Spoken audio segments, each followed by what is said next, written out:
Sip. Oke. Oke, kita hari ini mau bahas tuntas. Ya, tuntas nggak sih sebenarnya, nggak tahu deh ya. Pokoknya hari ini gue siapa? Ya udahlah, nanti juga lo tahu gue siapa. Kita akan ngobrol seru bersama Tunas Muda. Sendirian aja, Bro? Sendirian. Kenapa Ya. sendirian, Bro? Sebetulnya berdua. Lebih deh, nggak berdua, bertiga, berempat. Bisa aja sih, cuma karena kebetulan yang lain lagi ada kesibukan, jadi ya hasil ya jalan sendiri. Tapi lo manggung nggak sendiri kan? Nggak, berdua biasanya berdua. Berdua? Yang selalu jalan bareng itu ya berdua paling sama Violin. Sisanya sesuai dengan kebutuhan dan kesenggangan waktu dari player masing-masing. Sibuk banget kayaknya. Iya, yang lain soalnya kita boleh nyomot-nyomot kan. Nyomot, oh ya itu orang apa gimana tuh? Sejenis ini sih, makhluk. Well, anyways kita baru pertama kali ketemu. Ya, betul. Lo biasanya kan sama anak-anak yang lain kan. Kita baru kenalan, baru pertama kali hari ini kita ketemu. Lu udah kenal gue belum sih? Belum sih sebetulnya. Kalau bendaharanya gue tahu sih, cuma belum tahu. Bendahara siapa? Emang lu kira lagi SD? Oke, Tunas Muda, apa kabar? Alhamdulillah sehat. Gimana manggung? Banyak sih. Maksudnya banyak tuh? Banyak yang di cancel. Kasian buat hidup sama. Oke, Tunas Muda. Oke, kita langsung aja kali ya ngobrol-ngobrol ya. Oke, Tunas Muda, gue tahu Tunas Muda tuh band sih bisa dibilang. Gampang kromong kali ya, karena kita beda-beda orangnya. Kadang kalau memang lagi butuh ada suling, boleh lah suling masuk. Oh, lu dangdut? Iya, sebetulnya dangdut sih. Oh, dangdut. Serius lu? Basicnya ke situ sih sebetulnya. Diliput loh. Bisa diedit kan ya? Jadi sebenarnya Tunas Muda ini band or duo atau? Tadinya sendiri, terus ada violin ya. Mungkin orang lain biasanya sebutnya duo kali ya. Duo ya. Tunas Muda. Saya session player aja sih. Oke. Tunas Muda berarti duo ya. Yeah. Lo sebagai gitar dan vokalis sama satu lagi violin. Violin. Ya, Mas Oni. Oke. Gue langsung tanya aja ya. Kenapa sih namanya Tunas Muda? Setahu gue nih ya, selintas nih gue kenal Tunas Muda itu udah kayak grup pramuka coy. Ke grup pramuka. Tapi emang banyak sih kalau ada keyword di Google lah gitu, pasti yang keluar anak-anak pramuka, kalau nggak pencak silat. Iya, soalnya tuh gambar simbol pramuka itu yang betul, kelapa gitu ya. kan Tunas Muda ya. Coba tolong ceritakan kepada Apa kita. namanya Tunas Muda? Awal mulai sebetulnya nggak kepikiran buat bikin nama Tunas Muda, tapi karena dulu malah belum ada namanya, bikin lagu aja dulu sampai akhirnya sempat beberapa lagu kita rekam. Terus nggak berniat untuk bikin project musik ini. Kemudian rekam satu lagu, teman-teman ngedengerin respon, dan responnya alhamdulillah positif. Dalam artian banyak perubahan sikap dari teman-teman sekeliling gitulah ya, karena mendengar lagu itu. Bentar, gue potong. Perubahan sikap maksudnya? Perubahan sikap dalam artian gini, lagu pertama yang gue tulis buat Tunas Muda itu kan judulnya Berbahasa. Itu lagu pertama yang ditulis buat project Tunas Muda. Nah, di dalam lagu Berbahasa ini ya intinya mau nyampein bahwa ya kita udah seharusnya tegur sapa lah sama orang-orang sekitar, setidaknya manfaat sedikit manfaat kalau kita bocor ban di jalan, seenggaknya kita kenal dan bisa panggil orang, "Woi, sini ya," gitu lah. Kalau nggak kenal tetap bisa, Pak? Kalau nggak kenal tetap bisa, yang penting kita ada tegur sapa kan, minta tolong ya kan. Kalau mencurigakan tetap bisa, Pak ya? juga sih ya. Nah, dari situ akhirnya kok kayaknya lirik yang ditulis banyak yang respon dan kayaknya mudah banget gitu buat orang nerima dan bisa diterima dengan mudahnya. Kemudian dengan ada project ini cuma ada satu harapan mungkin ya, kita bawa dampak baik buat diri sendiri, kemudian orang-orang terdekat sampai dengan bisa menjangkau seluruh kalangan, menjangkau seluruh bagian gitu kan. Nah ini kayak Tunas sih. Kayak misalnya ya katakanlah tunas pisang lah gitu ya, singkong, pisang, mereka tanpa harus diberi pupuk, mereka tanpa harus diberi sebuah penanaman yang spesial, tapi gampang gitu tumbuhnya. Nah berharapnya sih ketika lagu itu kelempar ke masyarakat, dia dengar dan dia bisa tumbuh di setiap sanubari orang lah gitu lah. Akhirnya bisa merubah implementasi hidup seorang. Gila, maknanya dalam banget ya Tunas Muda. Enggak juga sih sebetulnya. Oh enggak ya? Gue udah ninggiin, dijatuhin lagi nama dia sendiri loh padahal. Itu.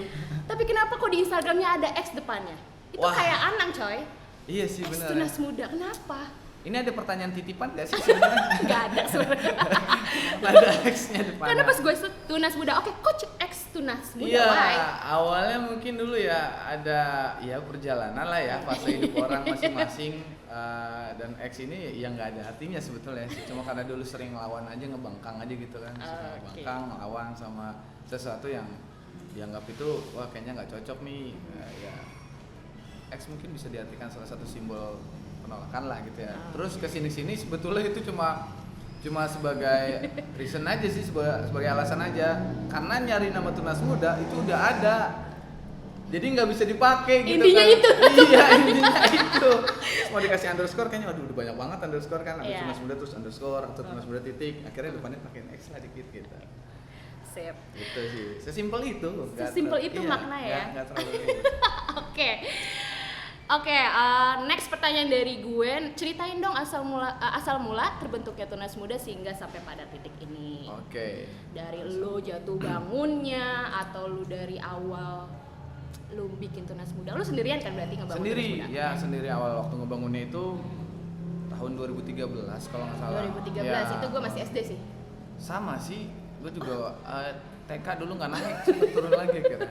Dari TK AB ke TK A lagi.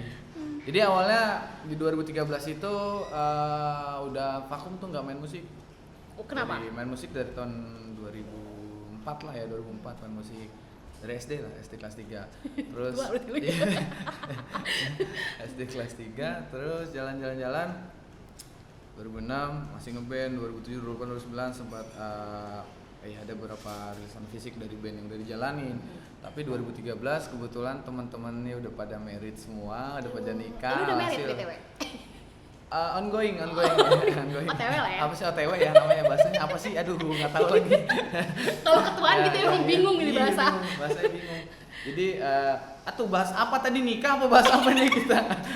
Oke, Asal muasal, 2013 mau band vakum, udah pada nikah semua. Tetap terakhir itu 2013 itu udah ada 10 materi buat band. Oke. Tapi kita belum ada biaya buat istilahnya apa ya, buat Untuk bikin produksinya. iya untuk produksinya gitu. Kalau dari awal nih, ceritain mungkin dari awal kali ya. Iya. 2006 sempat buat band dulu namanya Protektorat. Itu genrenya juga Dulu mainnya punk rock. oh, Ya, oke, dulu punk rock. Ya, Oke, di sip. Protektorat main gitar. Mhm. Main gitar ini kayaknya belum pernah nih, topik ini belum pernah dibahas di podcast Makanya lain gue nih, makanya. galin sini. 2007, 2006 itu main gitar. Mhm. Jadi ya nggak main yang lain, gitar doang gitu, ada vokal udah ada vokal. 2007, 2008, 2009 ketemu sama teman-teman di Depok. Mhm. Dulu di teman-teman Parung Bingung, mungkin kalau teman-teman tahu band Depok namanya The Silent. Gua nggak sama Kobor Mori. Itu salah satu band punk rock di Depok lah ya. Oke. Teman-teman dari Setara Musik Store di depan Kuba Mas itulah, kawan-kawan Dela. Sekarang Dela pas dengar-dengar kabar udah jadi artis mural. Wah, kaget banget sih sebetulnya.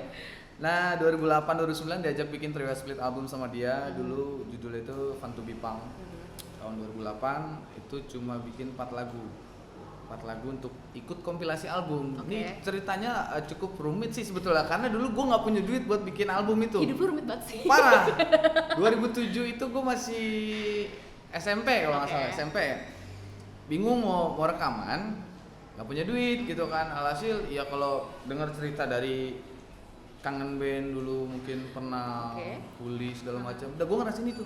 Oke. Ngerasain itu sampai jadi kuli bangunan, nurunin pasir, nurunin batako. Oh iya, lu seriously. 2007 nggak punya uang, akhirnya kerja waktu udah jadi udah pakai dress punk lah gitu ya, pakai sepatu boots, pakai jaket, terus sama anak-anak udah mau tinggal berangkat. Gue masih ingat waktu itu acaranya 2 September 2006 kalau nggak salah di Gang Rais di daerah Pamulang lah ya. Kita mau berangkat nggak nih? Mau berangkat ke acara nggak nih? Tapi lagi ada yang ngajakin bikin album gitu kan. Gue pikir kita nggak ada duit, udahlah nggak usah lah. Acara mah kapan aja bisa kita datengin. Tapi nyari duit kan susah nih. Iya. Udah turunin tuh barang-barang. Jadi kita pakai sepatu boots itu nurunin pasir segala macam. Sampai dapat uang 150.000. Lu gak diliatin orang? Nggak, diliatin orang. Oh, diliatin orang. Bahkan saudara gue sendiri gitu, wah gua itu videoin gitu. Wah, lihat lihat aja nih anak pang lagi pada nurunin pasir gitu. Tapi karena kita punya tekad yang benar-benar gue harus punya album gitu, harus punya album. Istilahnya rilisan fisik ini adalah salah satu apa ya artefak yang memang ya rukun ngeband lah, harus ada rilisan fisik. Akhirnya berusaha buat nyari duit, dapat uang 150.000 itu untuk rekaman di SS Studio Pamulang. Kalau teman-teman ada yang tahu di daerah Pacuan Kuda itu di bawah ada studio bawah tanah SS Pamulang. Dulu rekaman di situ pas malam 1 Suro. Punya uang dari situ bisa rekaman, kita langsung serahin sebuah materinya ke Dela. Kira rilis lah album fisik Fun to Be Punk, terus split album The Silent, Protectorate sama Kogoro Mori di tahun 2008. 2009 masih jalan, 2010 stop, drummernya cabut. Sedih kan pasti tuh. Pasti sedih. Tapi di situ malah apa ya, tantangan. Toh kita malah berpatok sama drummer doang sih. Akhirnya gue belajar main drum. Cuma doktrinnya dari YouTube aja, ngeliat-ngeliat YouTube. Otodidak lah ya. Otodidak asli. Sampai akhirnya punya, karena saking semangatnya gitu ya, wah nyicil lah pelan-pelan beli perabotan drum gitu, beli simbang, beli snare, beli dan lain-lainnya lah perabotannya. Belajar, ayo bikin band lagi.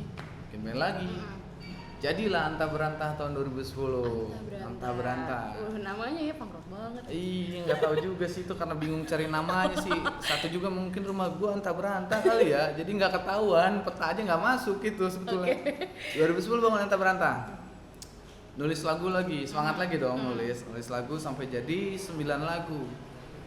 2011, 2012 sampai 2013 materi sudah full, sudah kita rekam 9 lagu tapi nggak punya biaya produksi lagi, biasa mentok lagi. Anak muda biaya kenakalan jauh lebih mahal daripada biaya kebutuhan ya kan.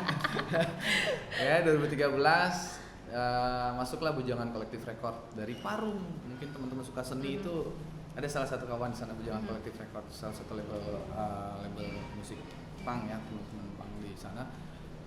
Mau gue garapin nggak gitu, kira digarapin lah kaset pita waktu itu 30 piece tuh, 30 pieces nggak salah. Tapi bandnya udah vakum, albumnya dijadiin bandnya udah vakum gitu. Pokoknya setiap kali bikin band asal bikin album udah bubar gitu loh. Boncos banget. Iya boncos banget. 2013 terakhir ditawarin tour waktu itu Bandung, Cipanas, bareng teman-teman dari Information dari Parung juga. Ya nggak ikut karena jadi yang berangkatnya cuma rilisan fisiknya doang, orangnya nggak berangkat. Kita cuma distribusin kaset kita ke Bandung, Cipanas dan lain-lain. 2013 bingung dong mau ngeband gimana, anak-anak udah pada sibuk, udah punya apa istilahnya, ada prioritasnya masing-masing lah karena udah berkeluarga, bukan sibuk sih, karena ada prioritas. Akhirnya ya udahlah nulis lagu aja sendiri. Akhirnya main akustikan. Oh sebelum itu sempat bikin akustikan duo juga. Duh, ya namanya Double Way. Ya, dulu main pop-popan yang agak sedikit melankolis lah. Iya, itu cuma penyaluran aja sih. Gue juga yang nulis. Geli sih denger saat ini denger lagu. Aduh, kok suaranya. Ya, kalau geli sih sama suara lo sendiri kok bisa? Ya gimana ya? Masih menye-menye gitu loh. Belum pede. Tembus di beberapa radio karena kita nggak main ke apa ya, nggak main live, jadi cuma kirim materi ke radio namanya Double Way. Kita bikin 2 lagu. Karena 2013 baru bikin Tunas Muda, nulis dengan personil yang sama atau sendiri? Tetap sendiri? Masih sendiri karena belum ada orang yang kayak ayo mau dong main bareng gitu, nggak ada, karena istilahnya belum punya karya baru satu, orang siapa yang mau main gitu kan. Akhirnya udah beda aja. Dari satu acara ke satu acara, kok respon makin asik, terus semakin luas yang dengar, distribusi, karena mungkin sekarang udah eranya udah banyak ya, ada digital, bisa YouTube, SoundCloud dan lain-lain. Jadi semakin banyak orang responnya, alhamdulillah jalan sampai sekarang. Pertama kali lu manggung dengan nama Tunas Muda, memperkenalkan karya-karya lu? 2015 kalau nggak salah. 2014-15an lah. 2015-an. Di wilayah Pamulang masih sih. Dari antara teman ke teman. Teman, dia ada acara ini. Lu ngamen atau udah jadi hasil MP3 or? Masih nyanyi aja. Masih nyanyi biasa. Ya. 2015 kalau nggak salah baru ngerekam lagu berbahasa. 2015 masih main biasa aja. Terus anak-anak kok banyak yang nyanyiin, wah gue rekam deh. Gitu. Rekam terus orang-orang dengerin, wah asik nih. Wah makin terpacu dong. Makin terpacu karena responnya anak-anak asik. Bikin lagu lagi ya, akhirnya jadi 10 lagu tuh. Jadi 10 lagu yang belum terekam. Oke. Terus bikin lagi dan sampai akhirnya kita seleksi ada beberapa lagu yang mungkin masuk ke ranah konsep album ini. Kayak dari 2013 album pertama di Tunas Muda baru terrealisasi rilisan fisika di akhir 2019. Di akhir 2000 baru ya Jauh berarti ya, maksudnya dari 2013. Prosesnya panjang banget sih. Iya. Benar. Oke. Itu sih. Jadi sampai sekarang Tunas Muda masih sebenarnya lo sendiri kan? Berdua ya berarti sama Violin ya? Oh, ini baru masuk 2019. Violin ini? Ya, Violin itu baru masuk 2019. Nggak datang ya orangnya ya? Iya, orangnya lagi ada, karena dia juga ada salah satu apa ya? Dia produsen juga untuk memproduksi papan jari sendiri. Oke. Ya, fingerboard dia produksi, lagi banyak produksian karena kayak ya udahlah nggak apa-apa Mas, Violin gitu. Siap. Oke. Untuk lagu-lagunya sendiri itu menceritakan tentang apa sih? Terus pasti lu kan yang sering nyiptain, jadi lu tahu dong isi lagunya seperti apa. Terus menceritakan yang tentang sudah tertulis kebanyakan tentang apa ya, keresahan sendiri sih. Ya semua lagu keresahan ya. Iya pasti. Semua lagu keresahan ya. Cuma maksudnya gitu, lebih kepada bentuk kesadaran apa yang pernah saya laluin gitu. Maksudnya, gue pernah ngelakuin ini, gue pernah lihat ini. Nggak terlalu jauh memandang lagu tuh, wah gue mau bahas tentang negara, gue mau bahas tentang dunia, enggak sih, lebih kepada ketika saya melihat sesuatu gitu ya? Mungkin bisa dibilang rekam jejak. Oke. Ya, merangkum indera, jadi tentang apa yang pernah saya lihat, tentang apa yang pernah saya dengar, lebih kepada kehidupan sehari-hari aja. Lebih kehidupan sehari-hari. Kehidupan sehari-hari Berarti aja, kehidupan cinta lu juga? Kehidupan cinta. Ada nggak? Ada sih, cuma ini saya jawabnya agak sedikit gimana ya, kayak ada batasan gitu ya. Gimana ya? Coba satu lagu lu deh yang tentang kehidupan cinta lu. Di Tunas Muda atau bukan nih? Di Tunas Muda dong. Tunas Muda belum ada. Belum ada. Soon akan ada. Akan ya mungkin akan ada. Karena kan itu udah hal manusiawi loh. Iya. Manusia nggak akan pernah bisa terlepas dengan kata cinta itu sendiri kan. Iya, meskipun betul. secara apa lu kesulitan bikin lagu-lagu tentang cinta? Gimana ya? Butuh sakit hati kali. Butuh sakit hati. Enggak Jangan juga sih. dong. Jangan ya, harusnya kebahagiaan ya. Iya dong. Karena kan cinta itu luas. Dengar lo yang di belakang sana. Ya takutnya makanya ntar bentol-bentol kita dicubitin kan pas banget. Oke. Next pertanyaan. Oh sorry ya, ini hostnya amatiran soalnya jadi harus nyontek. Oke. Influence-nya Tunas Muda yang mempengaruhi lagu-lagu lo? Yang mempengaruhi lagu-lagu. Dari segi musisi kah? Dari segi tulisan kah? Dari musik boleh, dari segi kok skripsi gue? Apa itu? Ya itu lagu-lagunya lah. Gitu. Maksudnya bahan tulisannya ya, kah bahan atau tulisannya. musiknya? Musiknya boleh, bahan tulisannya juga Kalau boleh. musiknya boleh jelasin semuanya. Lebih enggak sih, enggak ada yang spesifik. Dengerin ini adalah influence, enggak juga. Jadi justru malah membiarkan telinga ini mendengar musik-musik yang memang lebih luas, bahkan dangdut, qasidah gitu gambus kan, atau ya? mungkin gambus gitu. Biar lebih kaya aja sih. Jadi meskipun nggak kaya banget musiknya, jadi ala kadarnya aja. Karena apa ya? Dulu sempat nulis sesuatu bahwa musik yang ala kadar itu memang sebetulnya ya memang tujuan utamanya nggak mau nyampein musik, tujuan utamanya cuma mau nyampein tulisan gitu. Ya seiring berjalan waktu terbentuknya musikalitas itu berdasarkan kita ngedenger gitu kan. Akhirnya oke lah kebentuk pelan-pelan, tambahin ini asik. Tapi kalau misalnya ditanya yang ada spesifik nggak sih? Dengerin apa gitu? Nggak ada. Berarti lebih general. Genre lu juga lebih general ya? Iya. Maksudnya nggak selalu dibebaskan orang mau anggap ini, orang keseringan bilang ini folk atau mungkin bilang ini apa kan. Enggak lah. Ya mungkin nextnya bakal jadi ke dangdut atau gendangnya gitu kan. Sumpah. Iya, ada niatan kan ke sana? Iya, bukan niatan sih. Karena siapa yang hidup tahu itu kan perjalanan ya. Betul nggak sih? Saat ketemu sama ini bisa jadi nanti ya, bahkan waktu kecil kita kan dengerinnya lagunya Trio Kwek Kwek gitu kan. Kesini-sini akhirnya dengerinnya Armada gitu kan. Terus sini-sini wah makin berubahan. Nanti gue gini, kita panggil ke Tunas Muda. Bisa gitu. Tarik ses. Iya, gitu. semongko. Kan ngeri juga kan. Kelihatan gue. Biar nggak ada ancaman sebagai bumerang atas diri sendiri. Karena kalau kita terlalu fanatis akan sesuatu yang kita jalani hari ini, suatu saat kita akan tertawa apa yang kita lalui. Maksudnya dalam artian, wah ini folk banget, ntar udah tua. Karena mau gue dengerin dangdut dulu mau ngapain ya, mainin gitu ya gitu. Pasti setiap orang masih melewati fase itu. Iya betul. Ya udahlah santai aja lah, mau jadi dangdut atau apapun deh. Oke. Jangan tegang, tenang Oke, aja. Minum siap. dulu, silahkan Sambil diminum. ngerokok boleh nggak sih di sini? Iya, boleh lah. Boleh lah ya? Boleh lah. Boleh. nggak apa-apa. Takutnya di Kenapa lu tegang ngobrol Nggak sama juga gue? sih, Enggak kan? iya. Enggak takut dionenin belakang Ya, kan? Gimana ya? Ya udah, Ya. apa ya? nggak usah dibahas. Ya benar. Gue mau tanya kesibukan lo sendiri, violin lo juga sendiri. Tadi kan udah dijelasin ya kesibukan violin. Kesibukan lo sendiri selain ngeband bersama Tunas Muda, pacaran? Ya udah lah ya. Pacaran jarang sih, karena hobinya kulineran. Kalau kulineran dibilang pacaran nggak sih?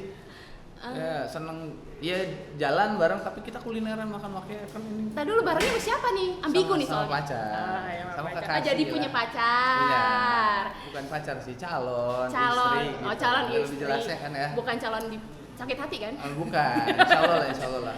Oke, jadi kesibukannya selain kulineran? Selain kulineran, sama saya juga pegawai kok. Oh, pegawai. Pegawai swasta juga di salah satu perusahaan sebagai trainer. Oke. Ngajar di industri F&B lah. Ada salah satu industri F&B dan saya trainer di sana ngajarin orang lah. Padahal mah nggak bisa banget sih. Lu ngebagi waktunya gimana? Lu sebagai karyawan, lu juga Alhamdulillah sebagai kan anak band. kita dapat schedule yang mungkin katakan habis hour lah ya, Senin sampai Jumat ya, sampai Sabtu sampai setengah hari. Malamnya pasti kadang nyempetin lagu buat ya sejaman megang gitar lah, mikirin sesuatu. Kalau dibilang ngebagi waktunya gimana untuk memproduksi lagunya maksudnya gitu? Jadwal perform. Oh, jadwal perform. Banyak di produksinya weekend. juga pasti. Kebanyakan di weekend. Kebanyakan di weekend Iya, ya. Karena kadang setahu ada. gue juga ya, jadi cerita tuh gue. Iya. Gue juga dulu punya band dan Iya. ngebaginya tuh ya agak susah. Jadinya Ya, salah satu alhamdulillah harus sih dikalahkan. paling kita kadang-kadang ada beberapa acara yang masuk itu Mas bisa nggak hari ini? Kita yang bilang wah kalau weekday agak sulit nih. Paling mentok banget weekday kita Jumat lah malam Sabtu gitu kan biar lebih ringan. Gitu sih. Biasanya lu manggung tuh di acara apa? Maksudnya di kafe kah atau di acara komunitas anyway gitu? Jarang sih kalau misalnya acara bukan kalau kafe yang manggil gitu kita kan bukan yang musisi top 40 gitu ya lagu-lagu terbaik gitu enggak. Jadi lebih kepada memang dari teman-teman buat event tersendiri terus kita diundang acara-acara kayak entah dia mengadakan sebuah lokakarya kah atau mungkin ada teman yang buka kedai atau mungkin ya apapun lah.